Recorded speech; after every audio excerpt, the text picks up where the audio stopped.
Amis et fans d'Olivier Empire, bonsoir. Oh, vous m'avez manqué comme ça. C'est Sacha K, pour ceux qui ne me connaissent pas. J'espère que tout le monde va bien dans le meilleur des mondes. Moi, à mon niveau et au niveau de l'équipe, nous allons tous bien. Super bien. Nous avons pris une semaine sabbatique. Et nous allons tous très bien. Alors. Nous sommes là ce soir pour continuer avec le feuilleton togolais qui a été entamé. Et nous allons continuer avec la partie 2 comme promis. Parce que la partie 1 est terminée la semaine surpassée. Alors nous espérons que la partie 2 va nous réserver beaucoup de belles surprises. Et qu'il n'y aura plus de tristes nouvelles. Bien. Allez, installez-vous confortablement. Prenez siège, prenez place. Ou si vous êtes en train de travailler, continuez, mais ayez une oreille attentive sur l'histoire. Allez. Piège du destin de Mister Yao Kumonji Midorouin. Partie 2. Chapitre 21. Le hasard n'existe pas. L'après-midi, vers 15 heures, Maounion rentre chez lui. Une villa qu'il s'est louée, certes modeste, mais très belle et attrayante. Il rentre avec Gentil, le fils de son ancien patron à Manqueblé, devenu son ami après sa mésaventure de prison d'il y a 5 ans. Gentil revient de la Belgique après 3 ans d'absence au pays pour les études. Il rentre avec la voiture de Gentil et sorti, Gentil promène un peu son regard sur la cour de la maison. Les fleurs, la construction.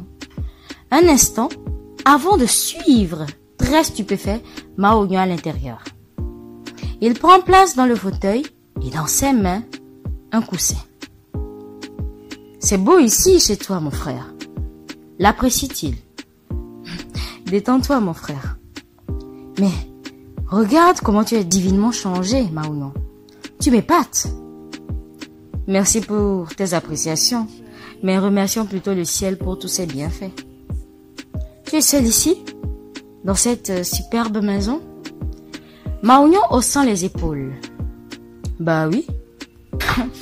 Dis-moi plutôt ce que tu prends et parle-moi de ton voyage d'études. Ça fait 3 bonnes années que nous ne nous sommes plus vus là. Ils prennent leur verre et discutent fraternellement. Le portable de Maounion se met à sonner. Il décroche pour parler quelques instants. Je dois aller voir ma maman. Fait-il savoir suite à l'appel. Oups. Excuse-moi de n'avoir pas demandé d'après maman. Tellement emporté que ça m'a échappé. Ce n'est pas grave, frérot. Et comment elle va? Elle ne guérit toujours pas. Disons que ça évolue. J'ai voulu la ramener chez moi, à la maison, mais le docteur estime que ce n'est pas une bonne idée. Du coup, je crois qu'il a raison, hein, vu que tu es seule et que tu ne pourras pas rester à son chevet pour prendre soin d'elle à tout moment. Exactement, c'est là le problème.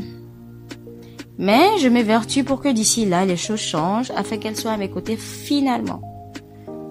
Voyant de la tristesse dans les yeux de Maounion en parlant de sa maman, et qu'il en soit dérangé aussi, Gentil le taquine un peu pour rendre l'atmosphère agréable à tous les deux, mais surtout lui faire égayer cette humeur malencontreuse. Là, il va falloir renoncer à ton sacerdoce d'archevêque émérite pour te marier. Ils en rient tous les deux. Ce n'est pas toi, Gentil. Je t'attends d'abord avant de me prononcer. Ah, tu crois que quoi? Moi, je vais m'engager officiellement bientôt avec ma Lawé. Le projet pour aller voir les parents et faire tout ce qu'il y a à faire est déjà sur table et se réalise depuis. Notre histoire a beaucoup trop duré déjà. Nous avons fini en toute beauté tous les deux. Aux études, il faille qu'on pense à aménager ensemble désormais. Wow, félicitations si tu es sérieux, mon cher frère. Mais tu m'en parleras plus après. À voir comment tu parles d'elle et tes yeux qui brillent aux éclats. Elle doit être une vraie perle. J'en suis fière pour toi. C'est la perle rare gagnée, Maounon. Ça me ravit de t'écouter ainsi. Maintenant, il faut que j'y aille. Le docteur dit qu'il en a juste pour peu au bureau. Tu peux me déposer au bord de la voie pour que je prenne un taxi? Je suis un peu épuisée et je ne veux pas conduire de moto pour y aller. Mais pourquoi ne pas y aller ensemble? Comme ça, je profite aussi pour l'avoir en même temps. Je laisse tout programme de cet après-midi pour quelque chose de plus précieux. Allons-y. Ça me fera beaucoup plaisir et merci beaucoup. Maounion, avec le dédommagement plus la paye de ses mois en prison perçus à sa sortie et ses économies qu'il a faites quand il travaillait encore au magasin, s'était lancé dans la distribution des matériels et outils agricoles aux cultivateurs et éleveurs en retournant à Lomé sur les conseils de Monsieur Semeya.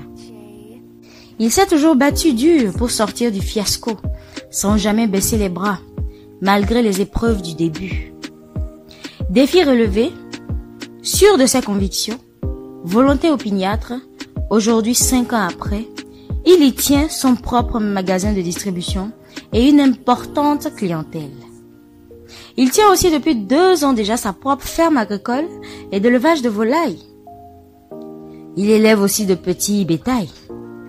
La ferme est basée au village, à Agbelouvé, sur un terrain propre à lui, qu'il s'est acheté avec l'aide de Semeya. Il gagne maintenant très bien sa vie, sans plus jamais se plaindre. Son seul souci, la santé de sa maman depuis presque 6 ans déjà. Senam, après toutes ces années, est toujours au centre psychiatrique. Cette situation dans laquelle elle se retrouve depuis toujours et qui continue de perdurer bouleverse son fils toutes les nuits dans son lit. Il en vient même aux larmes. Pas de petit ami, pas de femme dans sa vie. Il n'en a jamais eu. Maintenant, il y pense sérieusement avec l'intention que, quand il en aura, sa maman pourra être à la maison avec lui. Aujourd'hui, il gagne tout seul sa vie. Il n'est plus un employé, ou c'est indigent, c'est nécessiteux, aventurier dans la rue.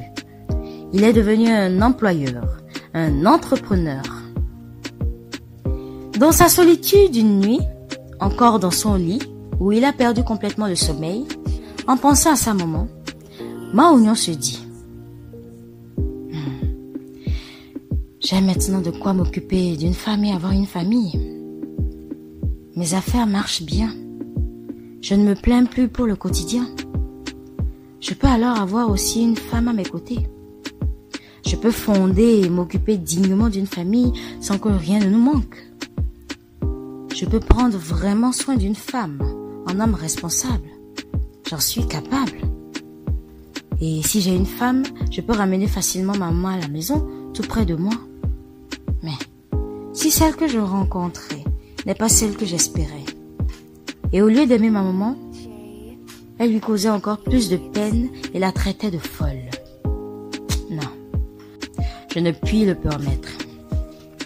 Qu'une femme vienne insulter ma maman pour moi, elle est ce que j'ai de plus cher dans cette vie, et je ne permettrai jamais qu'elle soit embêtée par qui que ce soit.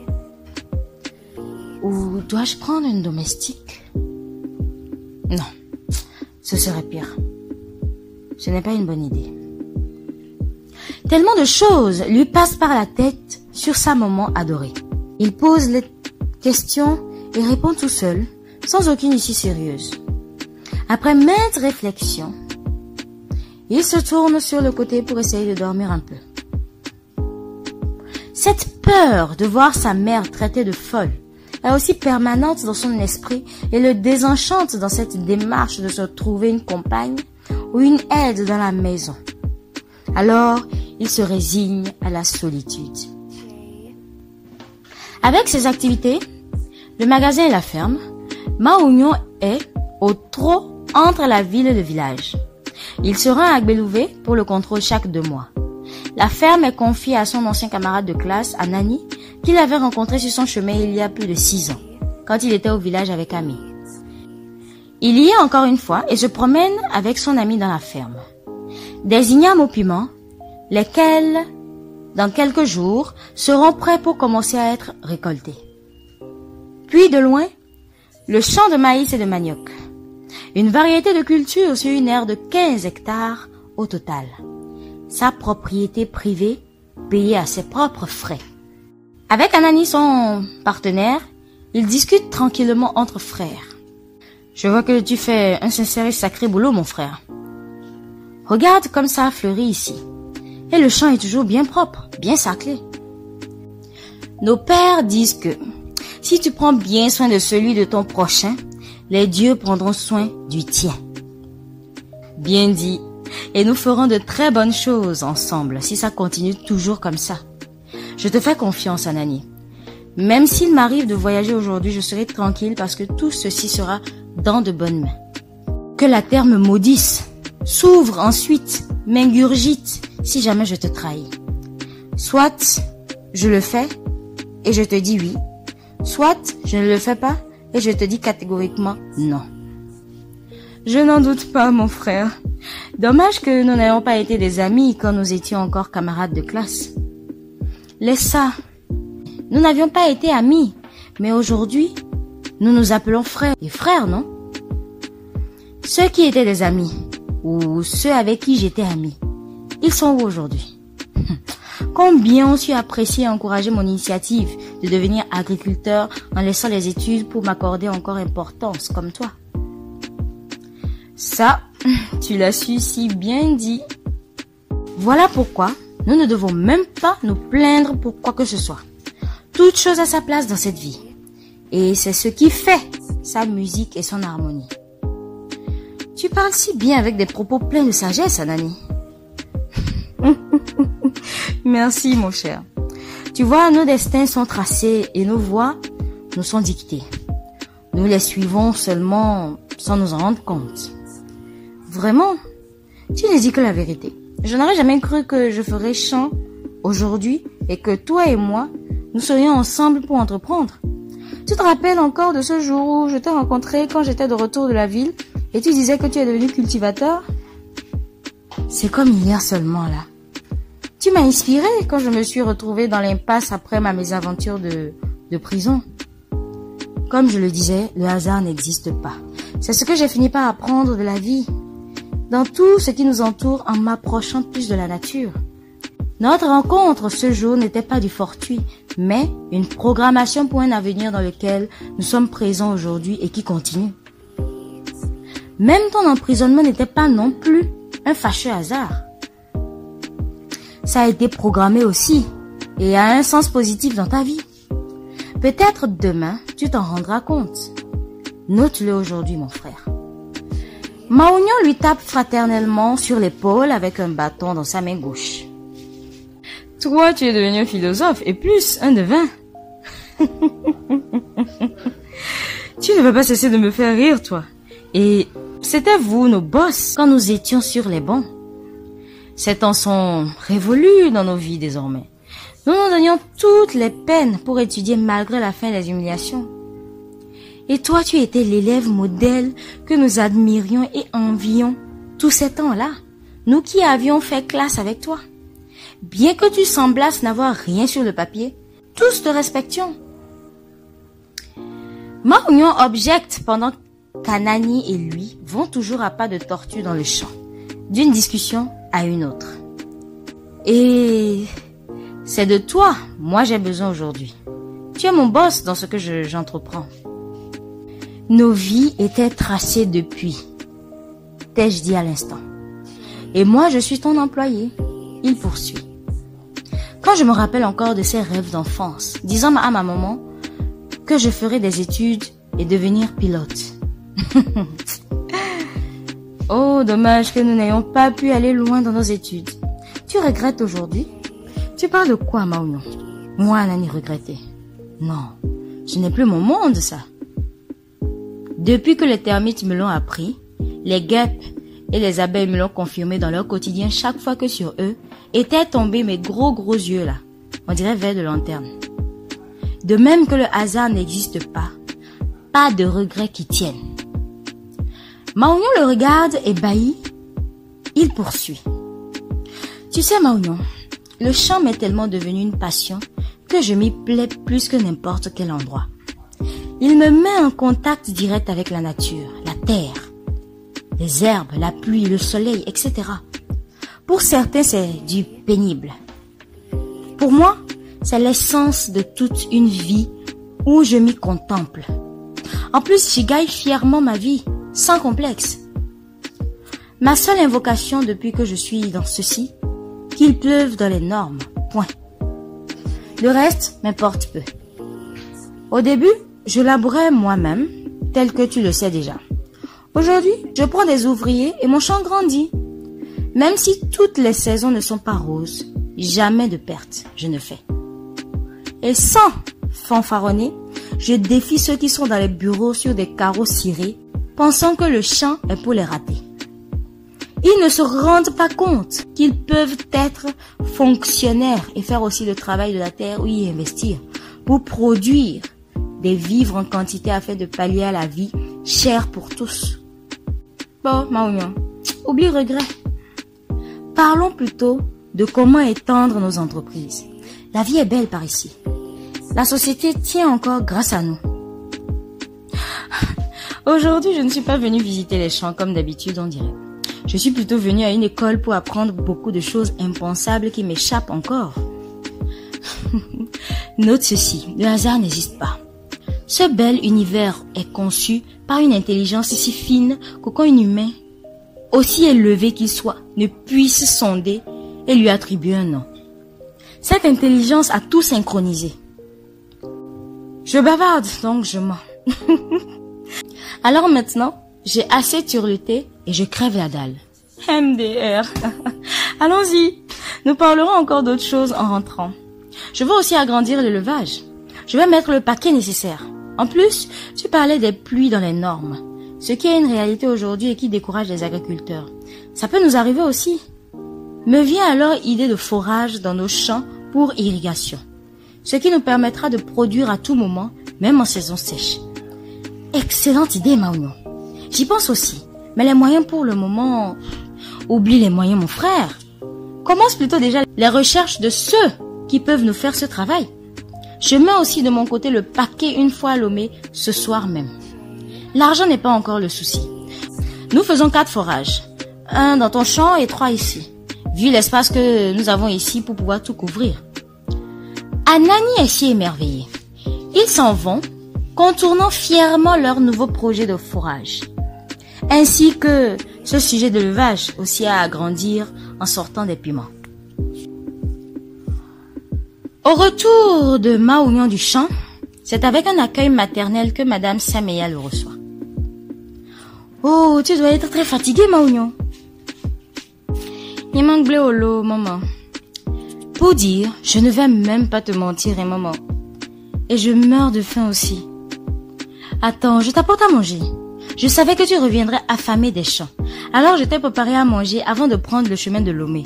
Surtout que tu disais quitter après ton retour. Merci beaucoup, maman. Toujours très attentionné dans les moindres détails avec moi. Ah, mon fils. Un instant après, le voilà en train de se régaler. Akoumé et Samboué Dessi. Madame Sameya sort de la cuisine. Je crois que ça te va, hein, mon fils? Tu parles de quoi, maman? Ça fait longtemps que je n'ai plus mangé comme ça. Ça me fait plaisir que tu aimes. Je magnifie plutôt. Merci beaucoup, mon chéri. Et le champ, comment c'était? Oh, tout un émerveillement, maman. Il fallait voir comme c'est beau. Bientôt la récolte des piments. Sincèrement, Anani est à féliciter. Il fait un travail remarquable et aspire tellement confiance au point où j'ai pris d'autres décisions. Illico pour une meilleure prestation. Félicitations, Maounion. Je suis vraiment fière de toi et de tout ce que tu deviens. Puisse Dieu continuer de déverser de la grâce dans ta vie, mon garçon. Allah fia, maman. Merci pour tous vos soutiens et vos encouragements. Sans vous, je ne pourrais pas y parvenir. Remercions plutôt les cieux. Ainsi soit-il. Je te laisse maintenant finir ton repas. Bon appétit, mon fils. Merci beaucoup. Madame Semeya partit dans la chambre. Ma Oignon se dit, « Oh, j'ai vraiment de la chance avec ces gens dans ce village. » Ou, « Nous avons plutôt de la chance, ma maman et moi. » Comme moi-même, ils ne savent pas d'où nous venons, mais ils ont une bonté immense envers nous depuis que je suis tout adolescent. Et pourquoi la fortune ne leur a-t-elle pas accordé un seul enfant? Ils seraient tellement chanceux et heureux de les avoir comme parents. En tout cas, le hasard n'existe pas. Apparemment, Ma Oignon a bien assimilé la leçon d'Anani. Après que l'ardeur du soleil a décliné, Ma Oignon reprend le chemin de Lomé. Assis sur sa moto, prêt à partir, Madame Semeya le sermonne. « Tu fais bonne route, hein, et surtout, tu fais attention à toi, Ma Oignon. Tu prends bien soin de toi. Quant aux fréquentations, je te fais confiance, hein. » Je vais bien prendre soin de moi, maman, je te promets. Et prenez bien soin de vous aussi. Je serai là encore bientôt. Salut papa de ma part à son retour. Aussi, s'il te plaît, maman, parle-lui de mon projet d'élevage à agrandir pour moi. Quand je serai là, nous verrons comment le réaliser avec Anani. N'oublie pas, s'il te plaît, de lui parler des forages aussi. Je ne fais rien dans son dos. Dieu te bénisse et bénisse tes mains, mon fils. Tu es devenu un homme déjà, mais un homme à moitié. Maintenant, il te faut une femme dans ta vie pour être complet. Mais ça, nous en parlerons sérieusement à ta prochaine venue au village. Bien vu, maman. C'est plus que crucial pour moi désormais. J'ai vraiment besoin d'une femme sincèrement. Dieu t'entende. Merci, maman. J'y vais maintenant. Il met sa moto en marche, un Apache blanc, puis s'éloigne. Madame Semeya lui crie. « Fais doucement, mon fils. » Ma Oignon est parti. Direction Lomé. Quel jeune homme si intelligent et si exemplaire. Il comble mes vides et me fait sentir maman. Puisse sa maman guérir vite pour goûter aux fruits de ses peines. Se dit toute seule émerveillée à Jawa. Et voilà, nous en avons fini pour aujourd'hui. Nous nous retrouvons demain pour un nouveau chapitre. Allez, c'était Sachaka pour le plaisir de votre écoute.